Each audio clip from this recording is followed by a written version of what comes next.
اقترب للناس حسابهم وهم في غفلة معرضون ما يأتيهم من ذكر من ربهم محدث إلا استمعوه وهم يعلمون لاهية قلوبهم وأسروا النجوى الذين ظلموا هل هذا إلا بشر مثلكم أفتأتون السحر وأنتم تبصرون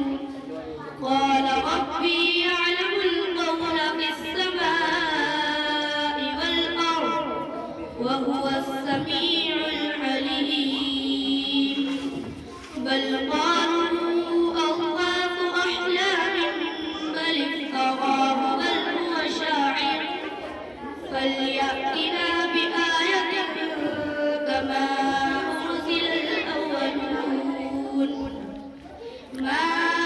آمنت قبلهم من قرية أهلكناها أفهم يؤمنون وما